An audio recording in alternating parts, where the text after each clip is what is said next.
नमस्कार दोस्तों, Narayan education YouTube channel में आप सभी का स्वागत है। तो सबसे पहले तो दोस्तों आप नारायण एजुकेशन यूट्यूब चैनल के साथ जुड़ सकते हैं, चैनल को सब्सक्राइब कर सकते हैं। तो आज बजट में कौन कौन सी भर्तियों की घोषणा हो सकती है, कितनी भर्तियों की घोषणा हो सकती है, इसी को लेकर ये वीडियो है। तो सबसे पहले तो यहाँ पर देखो कितनी भर्तियों की घोषणा संभव है।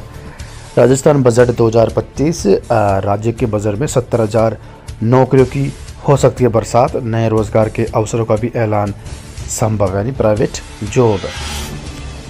राजस्थान के बजट में युवाओं के लिए सरकार बड़ा ऐलान कर सकती है। बजट में यूथ के लिए बड़े स्तर पर सरकारी नौकरियों की बौछार हो सकती है। वही स्किल डेवलपमेंट के जरिए युवाओं को रोजगार के अवसर मिलने की भी घोषणा संभवतः है।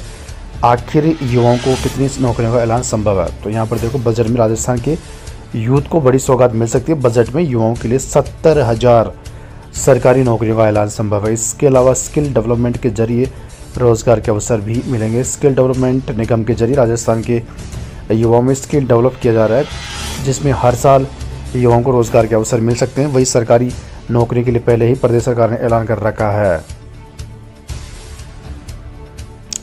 हर साल 70,000 युवाओं को नौकरी मिलेगी। लगभग सभी विभागों में पद खाली। ऐसे में सरकार युवाओं पर फोकस रखते हुए कल बजट में बड़ा ऐलान कर सकती है। आज कल डिप्टी सीएम और वित्त मंत्री दिया कुमार बजट पेश करेगी। जय कुमारी 33 साल से नई भर्तियाँ। राज्य सरकार ने पिछले साल भी बड़े स्तर पर युवाओं के लिए नौकरी की घोषणा की थी, जिसके बाद परीक्षा के बाद विभागों में पदों पर भर्तियाँ हुई। इस साल जलदाय विभाग, जल संसाधन विभाग, पंचायती राज विभाग, श्रम रोजगार विभाग, सहकारिता समेत कई विभागों में अधिकारियों और कर्मचारियों के नए पदों के लिए घोषणा संभव है। जलदाय विभाग में 33 साल से तकनीकी कर्मचारियों की भर्ती नहीं हो पाई है। स्किल डेवलपमेंट के लिए सरकार बजट में नई प्रोग्राम की घोषणा कर सकती है, क्योंकि अब युवा बड़े स्तर पर स्किल के जरिए आगे बढ़ रहे हैं। केंद्र सरकार भी 8 लाख से ज़्यादा युवाओं को रोजगार के अवसर दे चुकी है। ऐसे में राज्य के बजट से युवाओं की नौकरियों की बरसात हो सकती है। भजनलाल सरकार के इस तीसरे बजट में महिलाओं और कर्मचारियों के लिए कई बड़े ऐलान होने की उम्मीद है। मुख्यमंत्री भजनलाल शर्मा ने सभी विभागों के अधिकारियों के साथ बैठक करके और जनता से मिले सुझावों को गौर करने के बाद कई बड़े निर्णय लिए हैं। इसमें डीपीसी प्रमोशन के लिए 2 साल की छूट आदि शामिल है। तो डीपीसी को लेकर भी फैसला संभव है। और इसको लेकर न्यूज़ भी, भजनलाल सरकार का बजट आज 100 गादों का खुलेगा पिटारा, ये हो सकती है घोषणा। 1 लाख युवाओं को सरकारी नौकरी देने का ऐलान हो सकता है। किसानों के लिए भी घोषणा संभव है। और रोडवेज में नई बसें, ये सारी चीज़ें, और किसान और युवाओं के लिए। तो इसमें आप देखो युवाओं के लिए 1 लाख सरकारी नौकरी और निजी क्षेत्र में रोजगार के अवसर मुहैया करवाने का ऐलान किया जाएगा। महिला वर्ग को सामाजिक सुरक्षा देने के साथ ही प्रोत्साहन के लिए नई योजनाओं की घोषणा होगी। अब देखो कौन कौन सी भर्तियाँ, देखो ऐसा तो है नहीं सारी भर्तियाँ लगभग जारी हो चुकी है, पर इसमें एक चीज़ है। जैसे उदाहरण के लिए आरपीएससी की भर्ती है। जैसे अगर हम बात करें 3 भर्तियाँ, फर्स्ट ग्रेड, सेकंड ग्रेड और सब इंस्पेक्टर, जिसमें से सब इंस्पेक्टर की नई भर्ती की घोषणा संभव है। फर्स्ट ग्रेड और सेकंड ग्रेड में पद बढ़ सकते हैं। यहाँ एक और भर्ती की घोषणा संभव है। फर्स्ट ग्रेड और सेकंड ग्रेड के पद बढ़ने की बात तो है ही है, और नई भर्तियों की घोषणा संभव है। तो 2 ही चीज़ें। इसके अलावा जो रीट के बाद, जो रीट का आपको पता है एग्ज़ाम आने वाले कुछ ही दिनों में है। रीट का एग्ज़ाम 27-28 फरवरी को है। तो रीट के बाद आपको पता है 3rd ग्रेड एग्ज़ाम होगा, जो कर्मचारी चयन बोर्ड उसका एग्ज़ाम करवाएगा।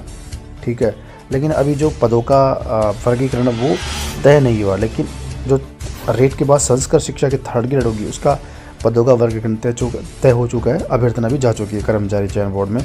4000 टोटल पद है, जिसमें 2700 पद आपको 3rd ग्रेड के देखने को मिलेंगे। तो संस्कृत शिक्षा की जो भर्ती है 3rd ग्रेड, उसके तो पद क्लियर है। और आपको बता दूं, जो कर्मचारी चयन बोर्ड पहले सूचना मिल रही थी अलग अलग समय पर एग्जाम होगा, 3rd ग्रेड संस्कृत शिक्षा और 3rd ग्रेड सामान्य शिक्षा। लेकिन अब सूचना मिल रही है उसके आधार पर दोस्तों ये है कि दोनों ही एक साथ एग्जाम होंगे, 3rd ग्रेड संस्कृत शिक्षा हो या सामान्य शिक्षा। तो संस्कृत शिक्षा के पद तो आपके सामने आ चुके हैं, 4000 टोटल पद है। सामान्य शिक्षा के जो दोस्तों इसमें जो सूचना मिल रही है उसके आधार पर बता रहा हूँ, 15,000 पदों पर स्वीकृति मिल सकती है खाली पदों की। उसके बाद जो 25 से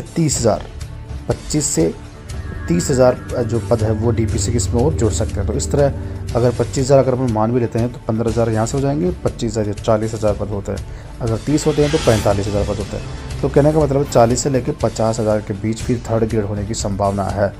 डीपीसी होने के बाद। तो अच्छी खासी यही उम्मीद है सरकार की, सरकार घोषणा करे थर्ड ग्रेड के पदों का।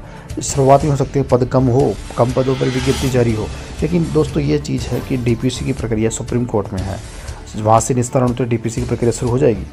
ठीक है, तो अब ऐसा तो है नहीं कि थर्ड ग्रेड की नियुक्ति तुरंत मिलेगी। इस साल के लास्ट तक जाके जो एग्ज़ाम की इसकी प्रक्रिया ख़त्म होगी इसकी थर्ड ग्रेड की, अगले साल ही जॉइनिंग मिलेगी। तो जॉइनिंग से पहले भी पद बढ़ सकते हैं, डीपीसी कभी भी हो सकती है। तो अगर अपन मान के चलो 3-4 महीने बाद भी अगर डीपीसी होती है तो फिर भी पद बढ़ सकते हैं, कोई बड़ी बात नहीं है। ठीक है, थर्ड ग्रेड के और पहले 4 सत्रों की डीपीसी पेंडिंग थी, अब 5 सत्रों की हो गई है।